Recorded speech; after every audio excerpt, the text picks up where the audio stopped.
Welcome to Indian Tech Icon Spotlight, Silicon Valley chapter where leaders redefine the future of technology.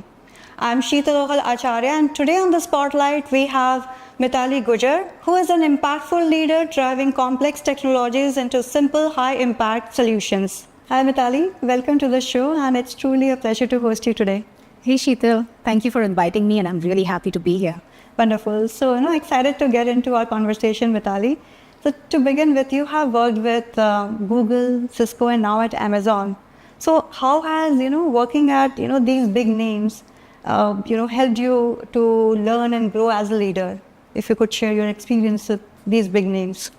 Yeah, sure. The great thing about working at some of these big technologies is no doubt the people that you work with, the greatest, most intelligent minds from all over the world, but also the kinds of products that you work with and the impact that you can have. That truly has been a great learning experience for me. And being able to shape the technology and the future of the company, that's truly been a blessing. Yeah, wonderful. And could you please share your current roles and responsibilities at Amazon? Sure. At Amazon, I'm a director in engineering, and I lead an area called traffic engineering that powers connectivity for all of Amazon's revenue generating businesses.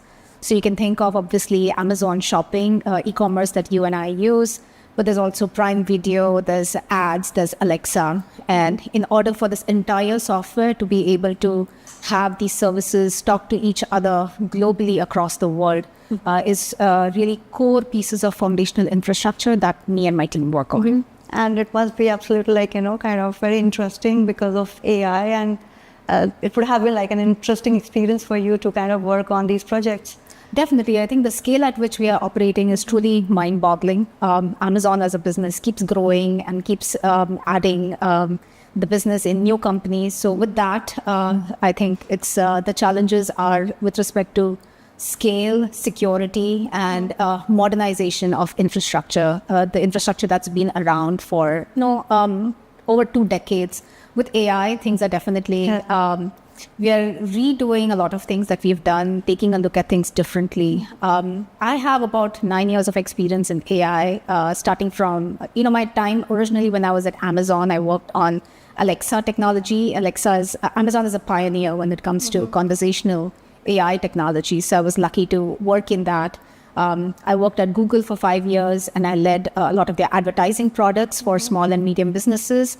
And there was definitely a lot of AI used in that. But now at Amazon, we're seeing very different applications of AI, not just in end user facing products, but also in how we operate on a day-to-day basis. The way we write code, the way we test code, the way we write documents, review documents.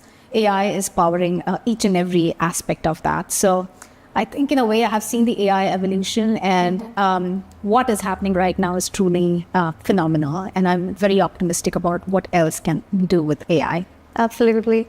And you talked about Alexa. So I think you worked on a project of bringing Alexa into cars, the voice assistant, right? That's right. So how was that experience during that time when AI was evolving? So how was overall that experience, and what were your learnings and challenges during that time?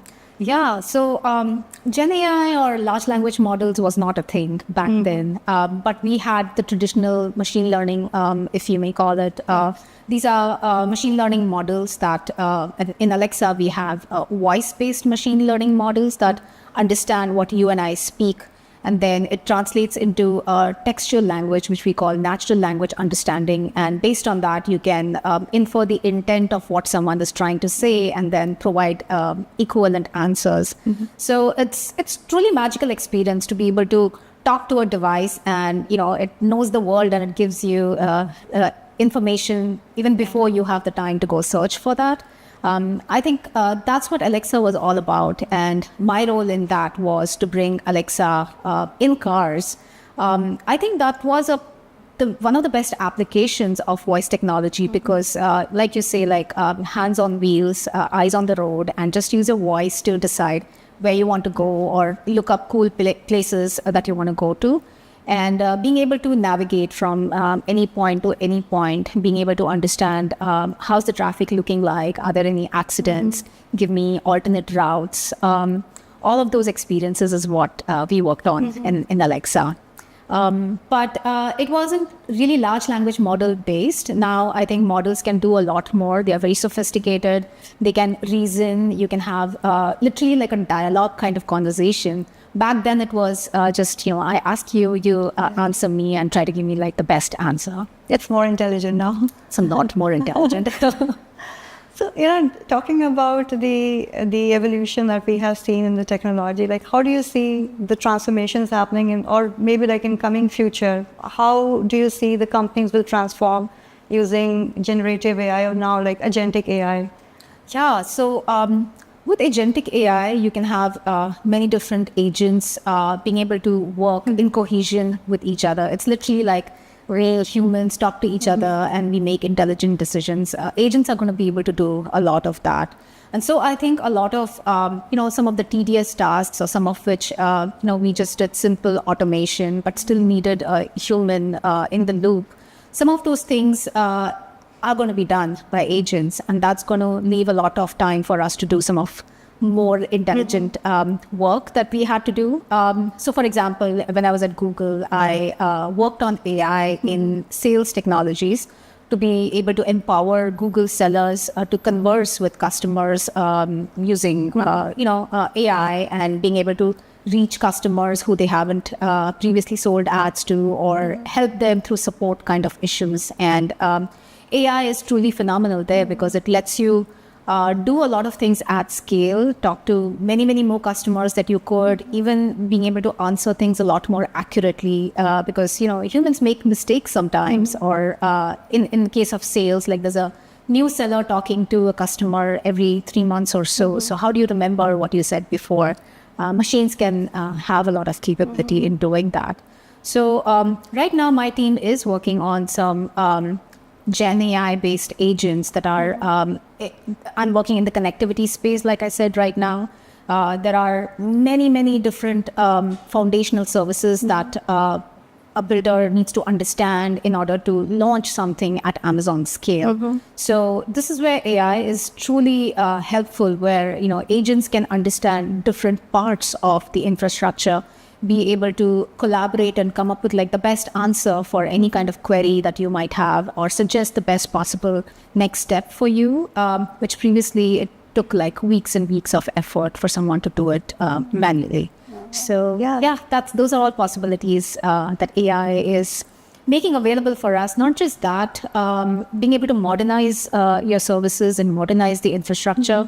Let's say you want to read yesterday you wrote it in some ancient programming language. Today you want to rewrite it in one of the new modern frameworks. This will take several months and incorporates your busy serving your customer needs, and you usually don't have time to do some of these must-do things to modernize your infrastructure. Well, guess what? AI is able to do that for you now. You can rewrite things, you can test things at scale, and I just think it's helping all of us become better engineers and, being able to do a lot more than we could before. So Mitalee, you have worked on smart campaigns for SMBs. So what is that experience all about? If you could share a bit about that. Yeah, happy to. So Google, as you know, has one of the world's largest advertising businesses, and a lot of advertisers buy Google ads, and then you see those ads when you're doing Google search or, even on Google Maps. And that's what helps you as a consumer find what you're looking for. And it also helps the business have better reach, right, for the things that they are doing really well at. So Smart Campaigns was an effort to launch these campaigns to have a better experience for small and medium businesses on Google search page. Usually, if you want to be very successful in an ad, you need to know exactly, hey, these are the keywords that I want my ad to show up on. This is the kind of budget that I have. And it's a lot of tweaking the campaign to get the best performance and the best optimization. Well, guess what? Like small businesses are mom and pop shops. Usually it's only 2 or 3 people running the company, and they might not have like all of the marketing resources or the time to go and write all of these ads. So why not make it very simple, very easy for these small businesses to be able to advertise just like the large companies are able to do? And that's what Smart Campaigns was. It was advertising campaign specifically that we created to have small and medium businesses be successful on the Google properties. Okay. And AI was heavily used in that as well to bring some of that simplification. Thanks for sharing that experience, Mitalee. Now, you have worked with big names. You have worked on some of the breakthrough projects. So what, according to you, is the definition of success, like in your personal life as well as in your career? That's a very insightful question. For me, though, I'm very customer obsessed, and I want to make an impact in the lives of the customer, and help create a business in a way that it helps the customers be successful, but at the same time help your business be successful as well. And that's a pretty hard equation to achieve. Sometimes it could be at odds at each other. But in my experience, if you're able to make your company successful and make your customers successful at the same time, that's truly impact for me. I've been lucky to launch products that are used by you and me, like ad campaigns for some small businesses, or even the voice assisted technologies in the car, or powering all of the shopping experiences. I mean, Amazon is in our lives every day. And, being able to work on technologies that my family or friends would use and leverage, and seeing, how impressed they are with that, I think that definitely means impact and success. So, Mitalee, when you talk to your customers, so what are the common challenges that you face when you go about talking about AI, Gen AI or agentic AI? Yeah, I think one of the most top of mind things for customer is trust. How do I trust the answers? If you have AI in your system, how do I know that AI is giving me all of the data? So for that, how can we enable more transparency in what we are doing so that the customers can trust our answer? I think that's one aspect. The other thing we are concerned about is cost and privacy as well. With AI, AI has access to a lot of customer data, sometimes really sensitive information, and we have to have the right kind of guardrails and governance in place to make sure that one customer's information is not being leaked to the other customer, and vice versa, right? Be able to trace where all of the customer data is going. Last but not the least is cost, and this is not as much visible to customers, but as a company, when we are running these really large AI models, it definitely comes at a cost. We are running them in data centers. There's a lot of CPU, a lot of compute involved, and we have to have a lot of that infrastructure and plan for that. So I think those are some of the top challenges with AI, and being able to incorporate that when you're designing a product, to show the transparency, to have full visibility into the cost and the privacy aspects. I think that what not only makes a successful product, but also builds a lot of trust with customers. That's a great insight, Mitalee. Now let's talk a bit about your team. You have a spread of team in US itself, right? And you have worked with global teams. So what, how do you keep your team always motivated? At the same time, you want innovation in place as well. Yeah, definitely. So to give you an example, right now, my team is distributed across the Bay Area, Seattle, as well as New York. And, I've had international teams in the past as well, in India, in Europe. And we're all working in different time zones, but we all have to constantly be aligned and know what's going on so that, people are not operating in silos. So my best strategy for being successful in that kind of a global leadership role is to give a lot of autonomy to the teams so that, you give them autonomy and you make them accountable. And that's the best way to lead them. But yeah, it does come at a lot of alignment costs sometimes to make sure that all the leaders are in sync. So as a leader, I pay a lot of attention to, setting the right expectations and communicating very frequently to them about, hey, what's happening on the business side? What are our priorities? If we are making some changes, why are we making certain changes? And to just bring the team along. I think innovation is also something that's just really, really necessary. The way I plan my teams is I ask all of my leaders to plan at least 20-30% for long range products. You take risk and they can be really high reward. And if you fail, nothing's going to go wrong because you're just learning and you're improving the next product. So I make sure that, while you're operating your current business and serving the current customers, you're also thinking long-term, 5-10 years down the line, especially with AI. I think things are going to look very different from what we know today. And so we have to plan for the future and we have to be innovative. Absolutely. And leadership comes with great responsibilities. It's innovation as well as, the teams that you have to take care of. Yeah, totally. We've been doing a lot of hackathons where I'm at, and it's amazing. I feel like ideas should not only flow from, the top leadership below, but just empower folks who are working and building on a day-to-day basis. And it's mind-boggling the kind of amazing ideas that come up through these hackathons that we can actually take into product and launch them. And we've been doing a lot wonderful as well. Yeah. So are you involved in any kind of mentorship activities outside of work or within your company? I am on the advisory board of a non-profit organization. It's called AWAKE. It stands for Women's Alliance for Knowledge Empowerment. And that is mainly working with a lot of non-profits across the world, primarily women-run non-profits, but they're trying to create a lot of social impact in areas like housing security or education or, survivors of sexual abuse. And it's mainly harnessing technology to uplift a lot of these social causes. So that's kind of what I'm doing on the side, but I think it's really fulfilling to bring in volunteerism and technology and really create a better world for the future. Aside from that, I think I'm always looking to bring in more women into the workforce, and not just that, elevate them into leadership roles. That's personally important for me, and I'm mentoring a lot of women, aspiring women. Oh, absolutely. I think it's a great way to give back to the community. For sure. So you talked about the inclusivity part. So if you have to give a piece of advice to all the aspiring women leaders in tech, what that advice would be from you? I would say, life will throw many different challenges at you, but you have faith and conviction in yourself, and, you can prove the others wrong. And again, it's not about proving others wrong, but it's being able to reach whatever goals you have set for yourself. For us women, it's a journey, right? People like me, we come overseas, we leave our family behind, we have to establish ourselves in the workforce over here, and then life experiences happen. Sometimes you get married, some people have kids. Why does it have to be you pick one or the other?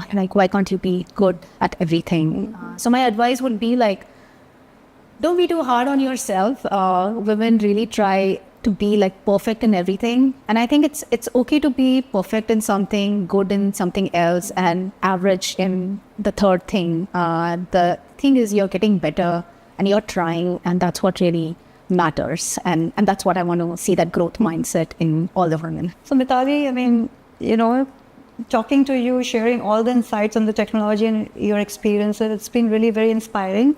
Thank you. Now, we would like to know the kind of support behind the leader in you. We would like to know about your family support system, about your hometown where you grew up, and, how was your childhood days were like? Yeah. Okay. So going back in time, I was born and brought up in Pune, city in Maharashtra. It's a university town. Pune University is pretty famous, and people from all over the world come there to study. Yeah. I did my schooling, my bachelor's in engineering over there. My family is, primarily composed of a lot of people in the medical field. So my parents are doctors, and, dad is a radiologist. Mom was initially an anesthesiologist, and she became a radiologist later on in life. And there's an interesting story that I can tell you about. And I have a lot of people in the pharmaceutical industry as well. My parents have been my biggest support and catalyst to my journey to where I am today. It was a choice for me, right? I had so many doctors in my family. I was about to ask you that. Yeah, it was but natural that I become a doctor. I had, the setup. I had their mentorship. In fact, I got really good grades in my science as well, and I got into the best medical college which is BJ Medical College in Pune as well. Very nice. Yeah, but I just decided I want to do something different. And I definitely was a very analytical person who had been introduced to computers, did some courses, had done a bit of coding, and had already started to see how the world was changing through, there was Microsoft and Cisco were the big names at that time. But I just felt like being able to work on a platform that can have positive impact at a really, really large scale. That is something what I wanted to do. And secretly also I wanted to come to the United States to study more. And I thought it would be easier to do that through the engineering route than through the medicine route. So that's where I am. But had it not been for my parents, I think I would not be here. They never once questioned my decision, and they fully supported me and my brother in anything and everything that we did. My dad came from very humble beginnings, and through that he grew up, and he became a doctor. He met my mom while they were doing medicine, and for us, like, education was the key to unlocking a really great future. And so we've always valued education a lot. And we lived in the outskirts of Pune. Schooling was great, but as I went to college, there wasn't as many access to, good coaching or good universities. And so my dad would, wake up at like 4:30 a.m., drive me all the way to do all of my courses. Then at one point they decided to move to be closer to where the good universities are so that we could continue our studies. And I mean, even to this date, they keep, encouraging me and trying new things, doing different things. So my mom is pretty amazing when, she is an anesthesiologist by profession. But as me and my brother were growing up, it was a lot of hard work, being on call all the time, having to go at any odd hours of the day. And so she decided that she wanted to spend some more time with us. She did not give up her career, but she decided to switch careers and become a radiologist or like an ultrasonologist who has a bit more control over their hours in the day. And believe it or not, I was in my 10th grade and I was studying for my board exams, and she was studying for her radiology exams, and we were studying together. But yeah, we both did pretty well. And yeah, so she was like thriving in her profession up until a couple years ago when she retired. And she retired from her operating role, but she decided she wants to continue to be engaged. And so she's teaching radiology now, and she's again like studying courses and giving back in that way. And I think that's very inspirational for me. Take what you have and keep getting better and keep trying and keep giving back. And I have 2 girls, and that's how I want them to grow up as well. So Mitalee, I mean, let's talk a little bit about your, personal interests and hobbies, like outside of your work, what you like to do. Good question. My hobbies have changed over the years. But growing up, I loved art. So I did a lot of like drawing, painting, a lot of sketching. And I was into music as well. So I studied classical music, and I gave a lot of performances back then. After coming here and being in beautiful California with a lot of nature around us, I got into a lot of outdoor stuff. So hiking, travel, those are my hobbies that I'm passionate about right now. Running is also something that I'm really passionate about. I think it started during COVID because, I couldn't go to the gym. So I started running. I'm a strong believer that, mental and physical wellness helps you be successful in everything that you do. And it just helps my day personally go better. So I'm pretty passionate about running. I try to, I'm not a long distance runner, but I try to do it regularly. I try to push myself. And believe it or not, a lot of my leadership experience is influenced by my running experience. It's all about setting iterative goals, challenging yourself, being very metrics driven, and knowing what works for you, what doesn't. And I just apply it to leadership, and I think it naturally helps me be a better leader. So aside from that, I think history is something that I've become really passionate about, traveling the world and learning history by seeing these beautiful sites, but also learning with my kids because they are learning a lot of these things, which I necessarily did not always learn all of this. In India, the curriculum was different, but the kids here have a different curriculum. So we had some really memorable trips when we went to Turkey and Spain, and it's just standing in one place, you can just see thousands and thousands of years in front of you when you go to these inspiring buildings and know how Christianity, how the Muslim civilization came and how it changed over the years. I love going to such places. That's very insightful. And I would say I talked about traveling. So what has been what's the favorite city so far that you have visited? So many. It's hard to pick one. Couple of. So I'll speak of two. So in Turkey, I went to Istanbul. It is pretty populated, but it's a very vibrant, beautiful place with beautiful monuments. There's the spice market, Hagia Sophia, and those amazing monuments. So I really enjoyed my time in Istanbul.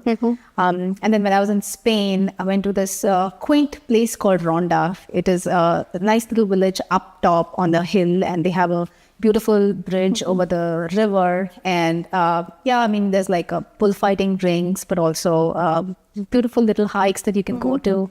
And I guess that would be my second favorite place. And I think Pune will always be my favorite city in the world. Coming to that, and Pune is always like being a lively city. So what about Pune? Pune is so green and it's so vibrant with people from all over. Of course, it has changed over the years and it's become very crowded, but I still have all of those small hillocks, which we call tekeries, where we can go for hikes. And every time I go back home, I make it a point to visit that. That's lovely. Thank you for sharing all those insights with us, Mitalee. Now, we are almost, nearing end of our wonderful discussion. And at the end, we have a rapid fire round. Okay. It's a very interesting and fun round. Okay. No pressure, but I'll be asking you some questions and would be expecting some quick answers from you. Sounds good. Okay. So your first question. First app you check in the morning. LinkedIn. Okay. Innovation or execution, what excites you more? Innovation. Okay. Morning commute, pick one. Music, podcast, or silence? Music. Okay. Classical ones already? Favorite singer? I love ghazals. So I listen to Jagjit Singh. Okay, that's good. And I love Shreya Ghoshal as well. Oh, very nice. Yeah. If you could time travel, would you go 10 years ahead or 10 years back? 10 years back. Those fond memories? Fond memories, maybe like redo certain things in certain ways or make certain decisions that might influence certain things right now. Okay. Interesting. That would be good. Okay, that's good. One word to describe the future of ads. Global. Power. Empowering. Okay. And the last one. If you had to build an AI clone of yourself, what's the first task you would outsource to it? Doing laundry. Every mom's challenge. AI to come in and take away those 2 or 3 hours of my life on the weekend. I would be very thankful for that. Okay, that's a very practical answer. Thank you so much, Mitalee. Thank you so much for sharing your journey, sharing all the lovely insights with us, and it's been a pleasure talking to you. And we wish you continued success. Thank you so much, Sheetal. It was amazing to be here. Thank you. Thank you.